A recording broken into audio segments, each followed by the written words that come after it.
ഇന്നത്തെ കാലത്ത് നല്ലൊരു ജീവിതം നയിക്കാൻ ഉപദേശങ്ങൾക്ക് ഒരു പഞ്ഞുമില്ല അല്ലേ? പക്ഷെ ഒരു നിമിഷം നമുക്ക് സമയത്തിലൊന്ന് പിന്നോട്ട് പോയാലോ, ഏകദേശം 80 വർഷം മുൻപുള്ളൊരു കാലത്തേക്ക്. അറിവിനായി നമുക്ക് ആ പഴയ താളുകളൊന്ന് മറിച്ചു നോക്കാം. ഇതാണ് അഖണ്ഡജ്യോതി. പേര് പോലെ തന്നെ അണയാത്ത ജ്വാല. ഒന്ന് ഓർത്തു നോക്കൂ, 1940കളിലെ ഇന്ത്യ, സ്വാതന്ത്ര്യം കിട്ടുന്നതിന് മുൻപുള്ള കാലം. അച്ചടിച്ച ഓരോ വാക്കിനും വലിയ വിലയുണ്ടായിരുന്നൊരു സമയം.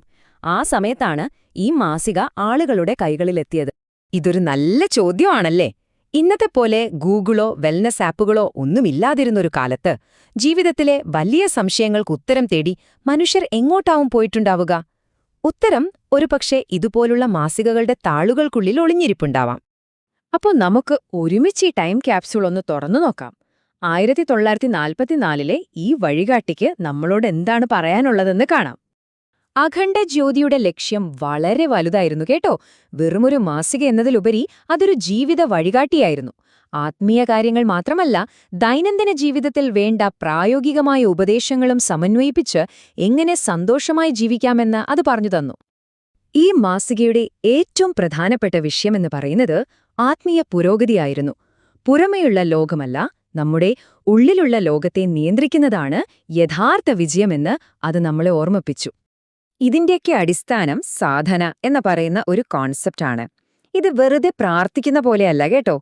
ഒരു പ്രത്യേക ലക്ഷ്യത്തിനു വേണ്ടി മനസ്സിനെയും ശരീരത്തെയും ഒരുപോലെ ട്രെയിൻ ചെയ്യിക്കുന്ന ഒരുതരം ഡിസിപ്ലിൻഡ് പ്രാക്ടീസാണ്. ഒരുതരം ആത്മീയ വർക്കൗട്ട് എന്ന് വേണമെങ്കിൽ പറയാം. അപ്പോ ഇത് എത്രത്തോളം സീരിയസ് ആണെന്ന് നോക്കിക്കേ. വെറും ഉപദേശമല്ല, 40 ദിവസം നീണ്ടു നിൽക്കുന്ന കഠിനമായ നിയമങ്ങളാണ്. ഉപ്പും മധുരവുമില്ലാത്ത ഭക്ഷണം, കട്ടിലിൽ കിടക്കരുത്, തറയിലെ ഉറങ്ങാവോ, പിന്നെ കഴിയുന്നത്രയും മിണ്ടാതിരിക്കുക. ഇതൊക്കെ നമ്മുടെ ഉള്ളിലെ ശക്തിയെ ഉണർത്താനുള്ള വഴികളായിട്ടാണ് അവർ കണ്ടിരുന്നത്. ഇനി അടുത്തത് ശരീരവും മനസ്സും തമ്മിലുള്ള ബന്ധം. ആത്മീയമായ ആരോഗ്യം മാത്രം പോരാ, ശാരീരിക ആരോഗ്യവും അത്ര തന്നെ പ്രധാനമാണെന്ന് അഖണ്ഡജ്യോതി വിശ്വസിച്ചു. കാരണം അവർക്ക് ഇവ രണ്ടും രണ്ടായിരുന്നില്ല, ഒന്നായിരുന്നു. ഇതൊന്ന് കേട്ടുനോക്കൂ. സൂര്യരശ്മികൾക്ക് അണുക്കളെ കൊല്ലാൻ അത്ഭുതകരമായ കഴിവുണ്ട് എന്ന്. ഓർക്കണം, ഇത് 80 വർഷം മുൻപാണ് എഴുതിയത്. പ്രകൃതിയിലുള്ള അവരുടെ വിശ്വാസം എത്ര വലുതായിരുന്നു അല്ലേ? ഇന്നത്തെ സൺബാത്തിങ്ങിന്റെയൊക്കെ ഒരു പഴയ രൂപം. അപ്പോ ആത്മീയ കാര്യങ്ങൾ മാത്രമല്ല, വളരെ പ്രാക്ടിക്കലായ ഉപദേശങ്ങളും ഇതിൽ നിറയുണ്ടായിരുന്നു. ഉദാഹരണത്തിന്, തേൾ കുത്തിയാൽ എന്തു ചെയ്യണം?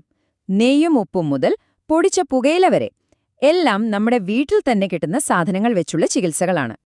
ആരോഗ്യമെന്നാൽ രോഗമില്ലാത്ത അവസ്ഥ മാത്രമല്ല, സൗന്ദര്യം കൂടിയാണെന്ന് അവർ വിശ്വസിച്ചു. മുഖകാന്തി കൂട്ടാനും ടിപ്സ് ഉണ്ടായിരുന്നു. പക്ഷെ അവിടെയുമുണ്ട് ഒരു ട്വിസ്റ്റ്. വെറും മസാജ് മാത്രം പോരാ, മനസ്സിലെ ദുഷിച്ച ചിന്തകൾ ഒഴിവാക്കിയാൽ മുഖം തനിയെ തിളങ്ങുമെന്നവർ പറഞ്ഞു. വീണ്ടും നമ്മൾ ആ പഴയ പോയിന്റിലേക്ക് എത്തുന്നു അല്ലേ? മനസ്സും ശരീരവും ഒന്നാണ്. ഓക്കെ, അപ്പം നമ്മൾ ആത്മീയതയെക്കുറിച്ച് പറഞ്ഞു, ആരോഗ്യത്തെക്കുറിച്ച് പറഞ്ഞു. ഇനി അടുത്തത് നമ്മുടെ ദൈനംദിന ജീവിതമാണ്. സമൂഹത്തിൽ മറ്റുള്ളവരുമായി ഇടപഴകുമ്പോൾ എന്തൊക്കെ ശ്രദ്ധിക്കണം എന്നതിനെക്കുറിച്ച് ഈ മാസിക എന്തു പറയുന്നു എന്ന് നോക്കാം. ഇത് വളരെ ശക്തമായൊരു ആശയമാണ്.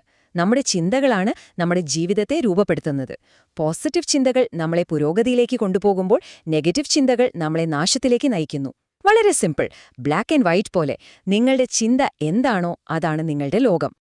ഈ ഒരു വാചകം മതി എല്ലാം മനസ്സിലാക്കാൻ. നല്ല പ്രവൃത്തി അതിൽ തന്നെ ഒരു ലക്ഷ്യമാണ്.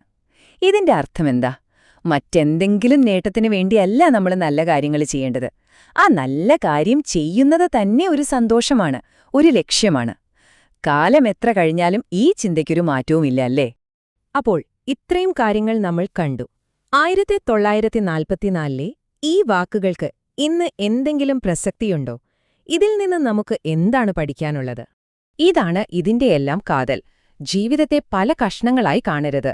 മനസ്സ്, ശരീരം, ആത്മാവ്, ഈ മൂന്നും ഒരുമിച്ച് നന്നായി പോകുമ്പോഴേ ഒരു ജീവിതം പൂർണ്ണമാകൂ. അതായിരുന്നു അഖണ്ഡജ്യോതിയുടെ പ്രധാന സന്ദേശം. ഇതൊന്നും വെറുതെ എഴുതിയതല്ല. ഈ മാസികയ്ക്ക് പിന്നിലൊരു മനുഷ്യനുണ്ടായിരുന്നു. അദ്ദേഹം തന്റെ 22 വർഷത്തെ ജീവിതാനുഭവങ്ങൾ വായനക്കാരുമായി പങ്കുവയ്ക്കുകയായിരുന്നു. അപ്പോൾ ഇതൊരു മാസിക മാത്രമല്ല, ഒരു വ്യക്തിയുടെ ജീവിത ദർശനം കൂടിയാണ് നമുക്കിതിൽ കാണാൻ കഴിയുന്നത്. അപ്പോൾ 80 വർഷം പഴക്കമുള്ള ഈ താളുകളിൽ നിന്ന് നിങ്ങളിന്ന് എന്ത് ഭാഗമാണ് ഉൾക്കൊള്ളുക? ആത്മനിയന്ത്രണത്തിന്റെ പ്രാധാന്യമാണോ? അതോ പ്രകൃതിയുമായുള്ള ബന്ധമാണോ? അതോ നമ്മുടെ ചിന്തകളുടെ ശക്തിയെക്കുറിച്ചാണോ? ഈ പഴയ വാക്കുകളിൽ നിന്ന് നിങ്ങൾക്ക് ഏറ്റവും പ്രസക്തമായി തോന്നിയതെന്താണ്? ഒന്ന് ചിന്തിച്ചു നോക്കൂ.